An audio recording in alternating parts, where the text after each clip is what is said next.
raise hand atau mungkin tidak bisa raise hand, nanti bisa ditulis di kolom chat Zoom, nanti akan saya bacakan, nanti akan dijawab sama narasumber kita. Silakan, ini sudah ada yang raise hand, Bapak Budiono Santoso dari Pondok Pesantren Agung Al Mubarak, Bapak. Silakan, Bapak. Baik, Assalamualaikum warahmatullahi wabarakatuh. Waalaikumsalam warahmatullahi wabarakatuh. Ada dua atau tiga ini. Yang pertama, Pak Yai Tatang, permasalahan yang pertama adalah pengelolaan wakaf oleh nadir yang tidak jalan. Bagaimana prosedur pengalihannya dari nadir satu ke nadir yang lain. Kemudian yang kedua, bagaimana kalau ada tanah wakaf yang posisinya itu di kota dan luasnya itu hanya kecil sedikit, itu apabila ditukar guring dengan tanah yang lebih luas yang ada di kabupaten misalnya. Kemudian yang ketiga, bagaimana misalkan dari eh, wakif yang mewakafkan tanahnya itu, misalkan ada 1 hektar untuk dibuat lembaga pendidikan, kemudian nazir itu membeli atau meminta untuk hibah sekedar untuk dibuatkan tempat tinggal bagi nazir tersebut. Mohon petunjuknya. Terima kasih. Assalamualaikum warahmatullahi wabarakatuh. Waalaikumsalam warahmatullahi wabarakatuh. Pak Yai, apa langsung dijawab saja atau menunggu pertanyaan lain? Tampung dulu. Oh, tampung dulu. Baik, Bapak Ibu, kita masih ada kesempatan untuk bertanya lagi. Silakan, silakan raise hand.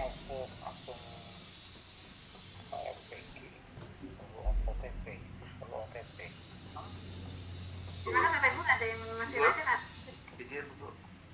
Oh iya, dari Bapak Dasep. Bapak Dasep dari Yayasan Al Aqsa ya? Ya. Oh iya, silakan Pak Dasep. Kalau dirubah Izin bertanya terkait dalam sebuah masjid itu kan sudah ada lembaga amil zakat. Dan kita sedang ingin membangun masjid secara fisik. Pertanyaannya itu,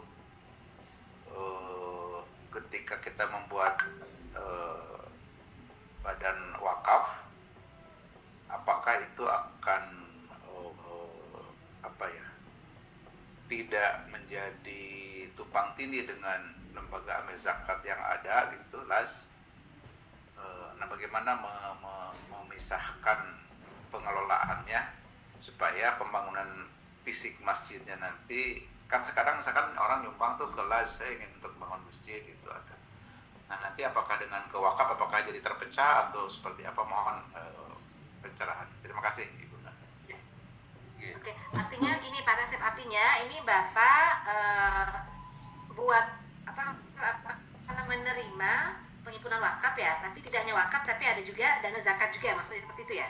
Jadi sekarang yang sudah ada itu lembaga zakat, sudah ada. Sudah ada. Okay. Tapi kita ingin ingin membangun masjid, membesarkan masjid gitu. Nah, apakah melalui saja, nah sedangkan ada sisi lain kita ingin membuat wakaf juga. Nah, apakah ini nanti menjadi bisa dan wakaf itu satu yang berjalan bersamaan atau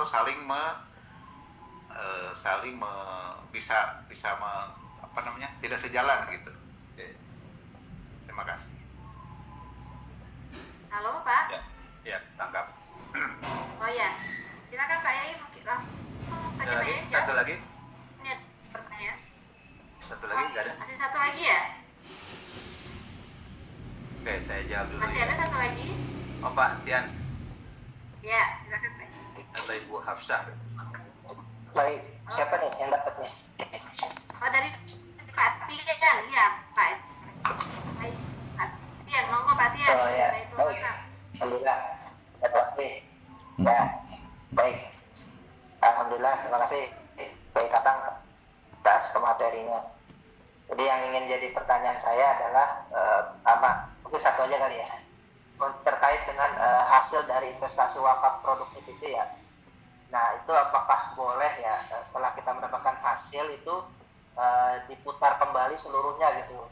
Apakah harus dibagikan dulu kepada Mapopalai ya? Jadi kalau misalkan kita kembali putar lagi, kan nanti akan mendapatkan hasil yang lebih banyak lagi ya. Nah, itu baru kita akan berikan ke Mapopalai. Atau mungkin dari hasil pertama, bagi hasil yang pertama harus dibagikan dulu ke Mapopalai gitu. Kayak itu aja sih. Harus diputar dulu lagi atau harus langsung dibagikan ke Mapopalai gitu. Pertanyaannya dari hasil investasi wakaf produktif. Terima kasih Pak Kiai Tatang. Ya, terima kasih. Langsung Pak Kiai bisa ditanggapi. Bu Hafsah apa Bu Hafsah? Bu Hafsah? Satu aja ya pertanyaannya. Baik, terima kasih Ustaz. Mohon izin Ustaz, ini berkaitan dengan materi yang pertama, yaitu transformasi dari sosial ekosistem ke bisnis ekosistem. Kaitannya dengan pesantren gitu Ustaz ya. Nah, kalau memang pesantren memang awalnya sinergi dilakukan adalah fokus kepada bidang pendidikan, yang ingin saya tanyakan adalah mungkin saya perlu nasihatnya Ustaz tentang untuk bisnis ekosistemnya sendiri, apakah memang Nazir itu hanya sebagai pemberi modal usaha lah untuk ekosistem tersebut, atau memang lebih baik disarankan memang untuk pengelolaan bisnis ekosistem memang di luar dari aktivitas yang dilakukan oleh Nazir, dalam artian memang pesantren memang harus punya struktural sendiri, sehingga memang Nazir atau tim pengelola wakafnya hanya memberikan modal saja. Mohon arahan. Baik, pertanyaannya bagus sekali. Baik, izin barangkali saya lupa. Yang pertama Pak Yai? Pertama Pak Budiono ya. Aku Budiono ya. Itu kalau yang pertama ganti nazir ya. Mekanisme pergantian nazir itu di dalam undang-undang. Ya, dulu kan nazir 5 tahun, sekarang di PP 25 dihapus. Jadi nazir itu seumur hidup, tetapi dia syarat dan ketentuan berlaku.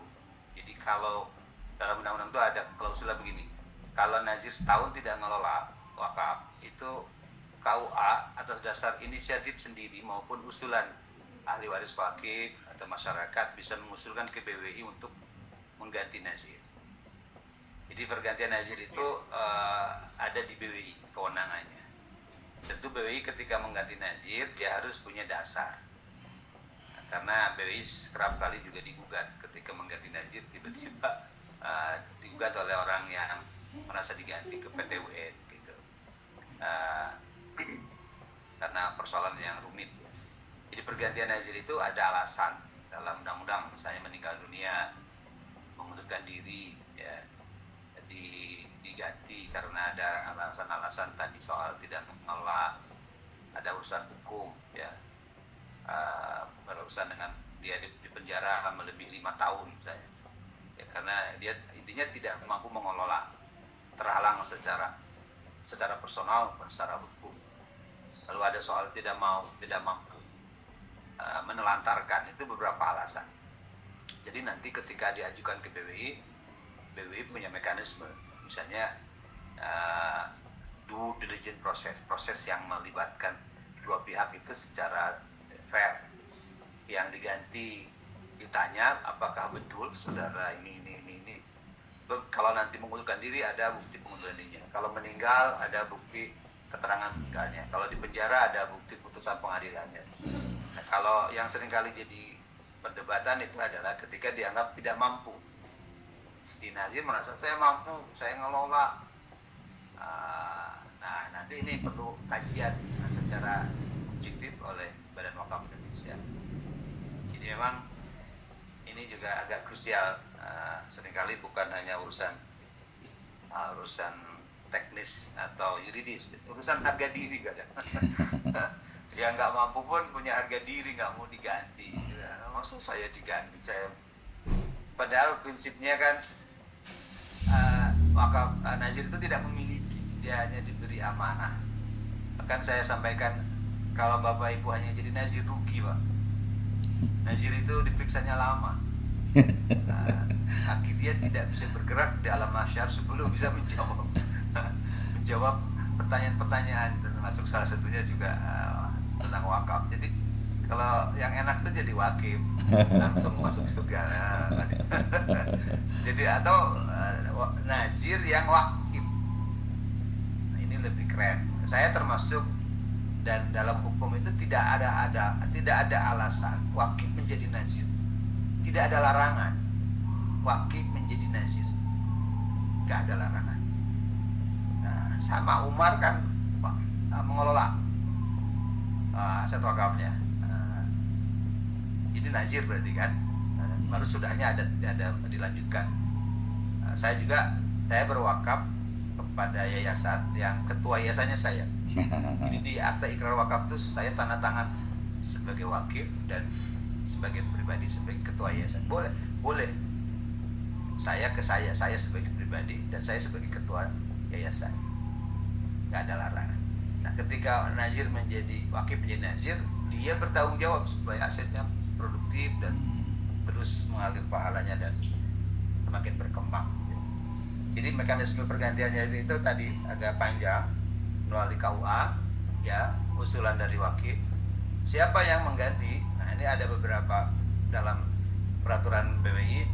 Kalau di atas di bawah 5.000 itu oleh BWI kabupaten, nggak usah ke Jakarta. 5.000 ke 20.000 itu BWI provinsi. Sampai 2 hektar itu kewenangannya BWI provinsi. Jadi kalau ada pergantian nazir sampai 2 hektar ya di provinsi. Di atas 2 hektar ke BWI pusat. Jadi mekanisme kewenangan pergantiannya. Tapi prinsipnya tadi harus due diligence proses, ada objektivitas, bukan karena like and dislike. Tapi intinya pada wakaf yang harus produktif. Jadi kalau misalnya seseorang digugat mau diganti, misalnya banyak konsumennya, masjid tidak kunjung dibangun, padahal untuk masjid wakifnya kan, saya udah tua, masjid kok yang saya mau nggak jadi-jadi, saya udah wakaf tanahnya. Nah, ini yang nazir yang buru-buru nerima wakaf, tidak ukur kemampuan. Jadi kalau datang mau wakaf tanah untuk masjid, harusnya sekalian untuk bangun masjidnya. Saya nggak punya uang, ya udah nanti kami ada gerakan dulu, tapi kita nggak janji bisa setahun 2 tahun jadi masjidnya. Nggak apa-apa, ya nggak apa-apa lah, nah, baru terima gitu. Tapi kalau nanti terus, ya Ustaz mana masjidnya? Saya udah tua, keburu meninggal, nanti saya nggak lihat masjid di tanah saya. Nah, ini berat. Jadi nazir harus ukur juga kemampuan diri ketika dapat amanah wakaf.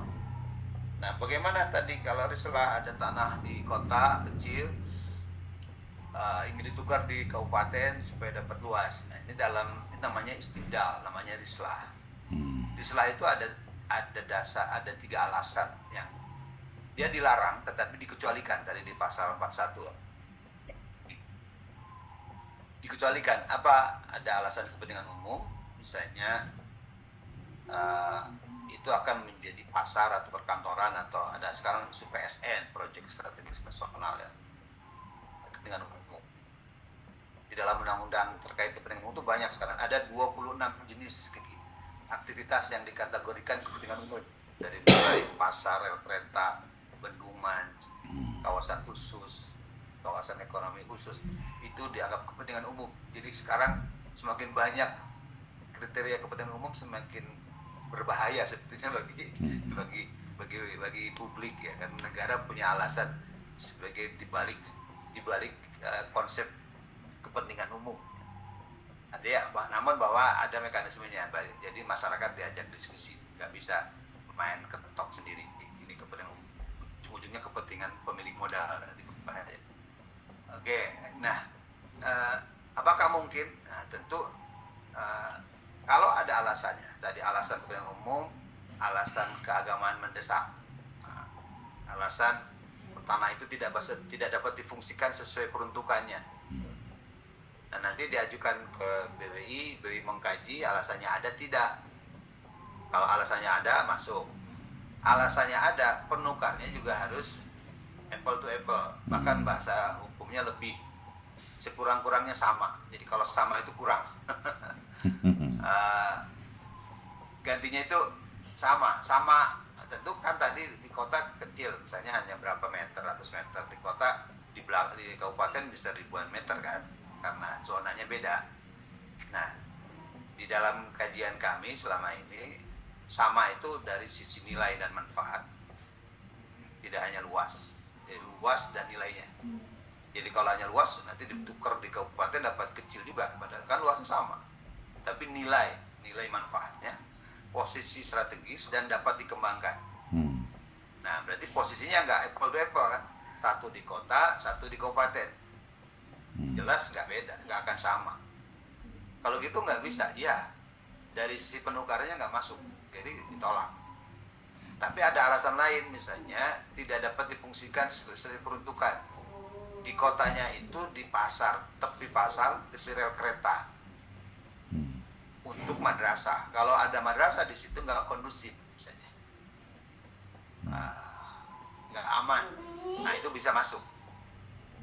Jadi alasannya masuk, pergantiannya harus masuk. Nah, itu alasannya.